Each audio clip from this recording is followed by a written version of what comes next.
everybody. I hope you guys are all having a great day. So yesterday my dad turned 82 years old, so I went to go see him. I took him some balloons and I was gonna get him a little cake. I keep looking outside because there's this little lizard that's crawling on the fence outside, and you wouldn't be able to see him if I showed you, but he was crawling along, and I swear, you guys, he looked right at me. It was so cool. Maybe I've got a Midas touch or something. Oh my God, you guys, I saw 2 deer this morning. It might have been 3, but I know it was at least 2 because I was walking down the trail with my dog, and all of a sudden I heard a rustle in the bushes, and then I saw this deer hop down. I'm like, oh my God. And then we walked down to the end, and I didn't see him again. And for the last, I guess, week or so, I've been asking Mama Gaia to bring the deer out because I haven't seen him for a while. And then, I don't know where the little lizard went. Anyways, ADHD, huh, squirrel? So as we were walking back, I saw one, and it was standing there. Did not move. It was a female. Didn't move. And then all of a sudden, I saw another one. I think it was probably the baby walking up, and it didn't run away either. And I was like, oh my gosh. And I stood there and I looked. I was going to take my camera out and videotape it, but that really takes up all my video space. So I didn't. But oh my God, it was so cool. I took my dog to the park. And you know what really makes me upset? I pulled up and there was garbage all along. There was at least 5 soda cans. People left their Tupperware out there, or those disposable Tupperware out there. There was garbage everywhere. I'm like, that's just so awful that they would just, and it was between 2 garbage cans. I'm like, seriously? You couldn't walk this way or that way and throw it away? So I went around they have this huge soccer field where I throw the ball for my dog. And so I walked around the soccer field and I picked up all the trash and I threw it away. Because I've got wipes and I've got sanitizer. So I was looking for a bag in my car, but I didn't have one. I think I'm going to put one in my car. Anyways, the lizard, I was sitting there and he was crawling, and I swear he looked right at me, you guys. I think I already said that though. I know that a lot of people know, and I'll get into the message now. I know we are all,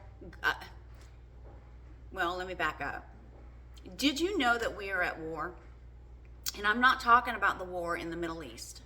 I mean, probably half of the people that watch these videos just went, duh. Well, that's not the war I'm talking about. I'm talking about the war between love and every negative demon or feeling out there. It's a major war going on right now. Light against dark. And I've been contemplating a couple of different messages here. There's one that I've got that I'm just not ready to put out yet. That'll come soon, I'm thinking. But God has not told me to reveal that one yet. So, but he did want me to read this. Now, this is going to be coming out of the New Living Translation. And when I read it this morning, I was just, it makes so much sense, because when you look at all of the negative comments people make on videos, whether it be on tarot or inspirational videos, people who challenge people, what are you doing? What are you talking about? That's the negativity that I'm talking about. And there's a war for our soul.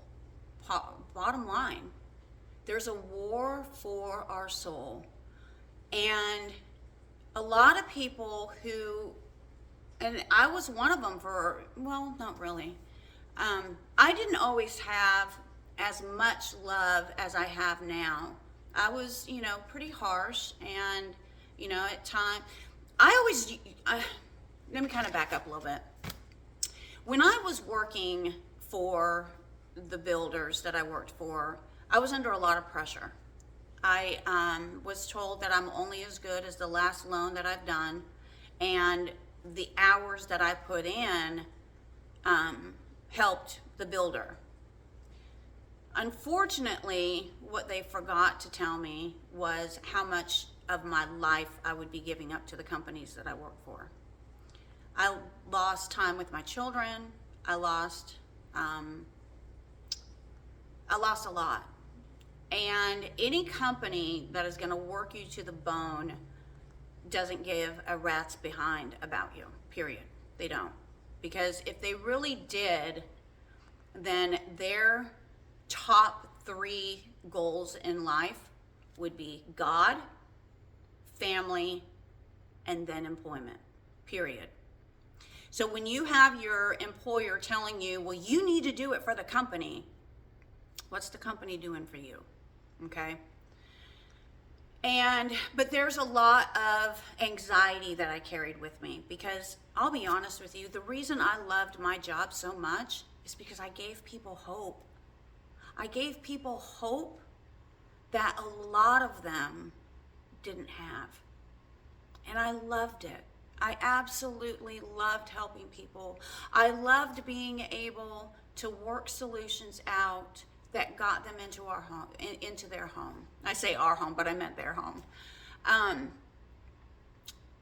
Let me read you 1 Corinthians chapter 13, because you're going to see, and it's been a long time since I read it. I had it memorized when I was like 6 or 7. Oh God, 6, 7. And I actually, I had memorized it, and I, recited it back to my pastor at the time, and he was happy. But a lot of it stuck with me. So let me read that to you real quick. If I could speak, and again, this is from the New Living Translation, so it was actually quite different than what I was used to, because I think that I read it or memorized it from like the King James Version, because I think that's what my mom had. If I could speak all the languages of earth and of angels, hang on, let me start over. If I could speak all the languages of earth and of angels, but didn't love others, I would only be a noisy gong or a clanging cymbal. If I had the gift of prophecy, and if I understood all God's secret plans and possessed all knowledge, and if I had such faith that I could move mountains, but didn't love others, I would be nothing. If I gave everything I have to the poor and even sacrificed my body, I could boast about it, but if I didn't love others, I would have gained nothing. Love is patient and kind. Love is not jealous or boastful or proud or rude. It does not demand its own way. It is not irritable, and it keeps no record of being wronged.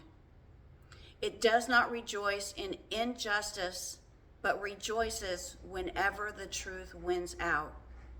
Love never gives up, never loses faith, and is always hopeful and endures through every circumstance. Prophecy and speaking in unknown languages and special knowledge will become useless, but love will last forever. Now, our knowledge is partial and incomplete, and even the gift of prophecy reveals only part of the whole picture. But when the time of perfection comes, these partial things will become useless. But when the time of perfection comes, these partial things will become useless. When I was a child, I spoke and thought and reasoned as a child. But when I grew up, I put away childish things. Now we see things imperfectly, like puzzling reflections in a mirror. But then we will see everything with perfect clarity.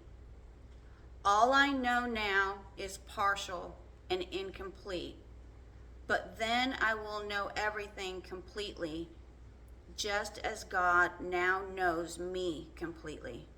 I just got goosebumps all over my whole body. 3 things will last forever: faith, hope, and love. And the greatest of these is love. That is the reason why I love so much. That is the reason why love is, I embody it. I want to help people. I want God to win in this world. And there is so much evil that is trying to defeat him. And if we stick together and we start, let me say it this way.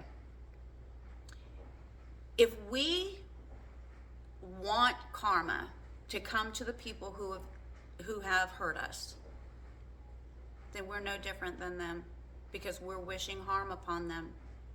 When we try to look at their situation or keep tabs on their situation or worry about what people are saying about us, we're no different than those people who are saying it or what they're going through.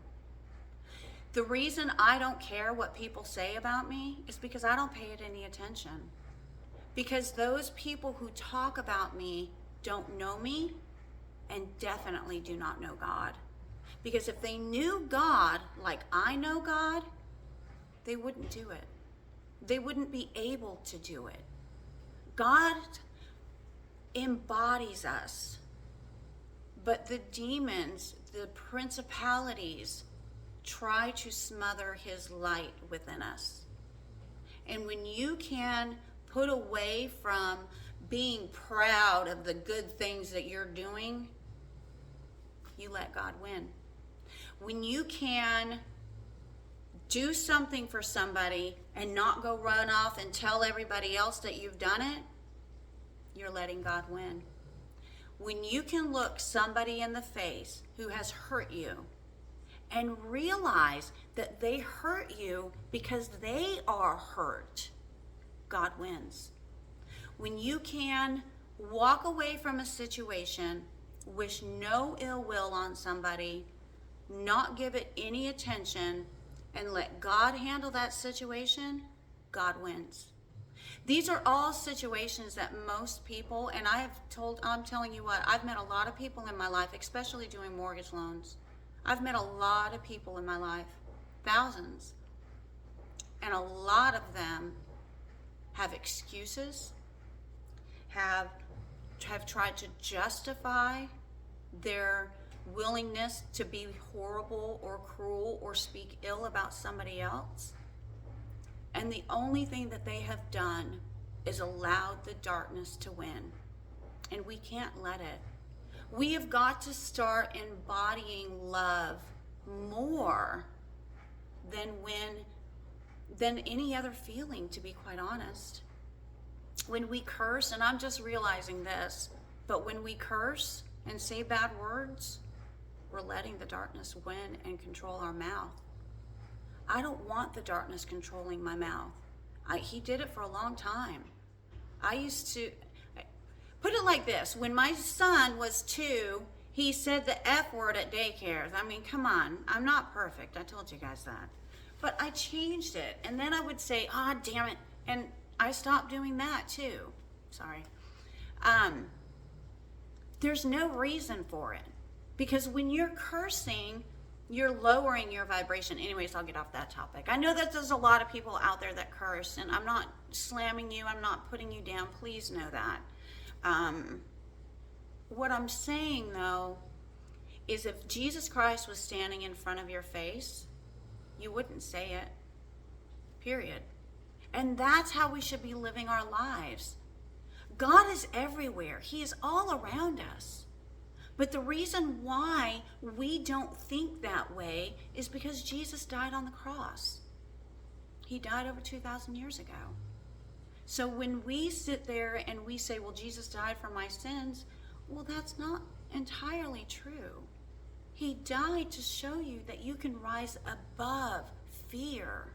He died to show you that you could rise above being bad to somebody. He died to liberate you from them. Never once in the Bible does Jesus say, follow me, I'll carry your cross for you so you don't have to, and then I'll let you into heaven.